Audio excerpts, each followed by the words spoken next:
Dalam sebuah kasus, sebagian orang atau bahkan kebanyakan orang merasa hidupnya begitu-begitu saja. Kebanyakan orang selalu memilih untuk memasuki pintu kehidupan yang nantinya justru akan membawa mereka ke titik di mana mereka memulai sebelumnya. Merasa jenuh, tidak ada perkembangan, bahkan masalah keuangan yang terasa bagaikan terperangkap dalam lingkaran setan. Oke Bung, mari kita simak video ini sampai habis. Saya akan membawa Anda kepada pola pikir yang akan membuka pandangan hidup Anda.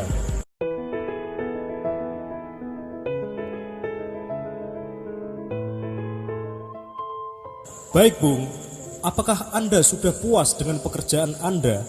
Jika Anda merasa belum puas dengan apa yang telah Anda capai selama ini, segeralah memutar haluan.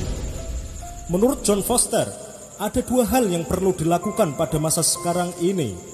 Yang pertama adalah orang-orang kaya sebaiknya mempelajari kehidupan orang-orang miskin. Yang kedua adalah orang-orang miskin sebaiknya mempelajari cara kerja orang-orang kaya. Ada kisah menarik yang pernah saya baca dalam buku karangan Burke Hedges, Copycat Marketing 101, tentang sebuah pintu yang sama, dan 95% orang pun melakukan hal itu. Diceritakan saat itu ada seorang manajer yang sedang pusing memikirkan hutang-hutang yang harus dilunasinya. Bagaimana perasaan Anda? Pasti sangat kacau. Oke, kembali ke cerita. Sampai di mana saya tadi? Oh ya, manajer yang hutang. Karena itulah ia memutuskan untuk menghubungi ahli keuangan, dan sang manajer pun membuat janji untuk bertemu dengan seorang penasihat keuangan yang cukup terkenal. Kantornya terletak di sebuah gedung perkantoran yang mewah di Park Avenue. Sampai pada hari yang ditentukan, sang manajer memasuki ruang tunggu kantor penasihat keuangan. Anehnya, pada waktu memasuki ruangan itu, ia tidak disambut seorang resepsionis seperti pada umumnya. Malahan di depannya ada dua buah pintu. Di pintu pertama tertulis bekerja untuk orang lain, sedangkan di pintu yang kedua tertulis bekerja independen. Sang manajer pun memilih dan memasuki pintu yang bertuliskan bekerja untuk orang lain. Tetapi ketika ia memasuki ruangan tersebut, sekali lagi ia dihadapkan pada dua buah pintu lagi yang bertuliskan berpenghasilan kurang dari 500 juta. Dan yang kedua bertuliskan berpenghasilan lebih dari 500 juta.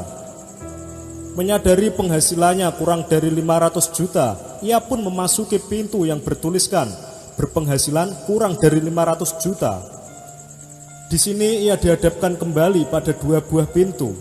Di pintu sebelah kiri tertulis menabung lebih dari 30 juta per tahun. Sedangkan di pintu sebelah kanan tertulis menabung kurang dari 30 juta per tahun. Berhubung si manajer hanya mempunyai tabungan sebesar 15 juta, ia pun memasuki pintu yang sebelah kanan tadi. Tetapi ketika ia memasuki pintu tersebut, ternyata ia malah kembali lagi ke Park Avenue. Apa yang dapat kita pelajari dari kisah ini? Pintu yang sama akan membawa Anda kepada hasil yang sama pula. Manajer di dalam cerita tadi sudah jelas tidak akan bisa keluar dari masalahnya.